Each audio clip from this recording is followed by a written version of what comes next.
আসসালামু আলাইকুম, কেমন আছেন সবাই? আশা করি সবাই ভালো আছেন। আসলে এইখানে আমি মূলত আসছি আপনাদেরকে দেখাইতে আমাদের গ্রাম বাংলায় আমরা কীভাবে ধান চাষ করি বা জমিতে কীভাবে ধান ফসল ফলায় ওই কিছু একটা নমুনা দেখানোর জন্য। আসলে এইখানে এখন দেখেন ওই ট্রাক্টর দিয়ে আপনার জমি চাষ করা হইতেছে। একটু আগে এটা করছে, এটা আমাদের, আর ওই পাশে আরেকটা করছে আমার কাকাদের। এখানে আপনারা দেখতে পাবেন এখানে এই যে ধান গাছ রোপণ করা আছে, একটু খেয়াল করলে দেখবেন। তো এইখান থেকে এইগুলাকে উঠাই, এই যে চাষ দেওয়া হয়েছে এই জমিটাকে আপনার মই দিয়ে সমান করা হয়, তারপর এখানে তারা এগুলো রোপণ করে, দেন এগুলা বড় হয়। অনেক পরিশ্রম করা লাগে, যারা করেন তারা অবশ্য জানবেন। তারপরে ফসল হয়। তো সবচেয়ে বড় কথা হচ্ছে যে আমি যারা কৃষিকাজ করেন তাদের ব্যাপারে একটা কথাই বলবো, যদি আপনি ধান চাষ করে কৃষিকাজ করে ফসল কেটে ঘরে নিয়ে যান পরিবারের জন্য, তাহলে আপনি এই কাজ করেন, আদারওয়াইজ আপনি করিয়েন না। কারণ এই কাজে এত কষ্ট যে করে আসলে সেই জানে ভালো। তো আপনারা প্লিজ যদি নিজের ঘরের জন্য করে থাকেন তাহলে করেন।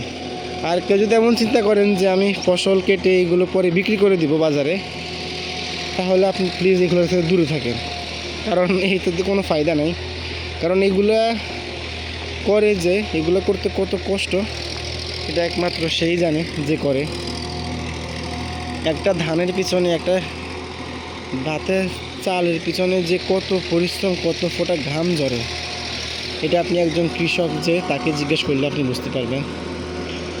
তো যাই হোক, এটার প্রক্রিয়া হচ্ছে প্রথমত আপনার এই যে ধানের গাছ রোপণ করে, এটাকে আমরা গ্রাম বাংলায় বলি জালা অথবা আলি। এগুলোকে উঠাইবে, হয়তো আরও 5-6 দিন পরে এগুলোকে উঠাইবে।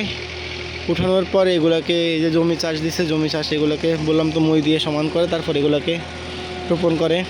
দেন পানি দেওয়া লাগে, তারপরে এগুলার দেখাশোনা করা লাগে, পোকা ধরছে কি না ওষুধ মারা লাগে, সার দেওয়া লাগে, অনেক কষ্ট ভাই।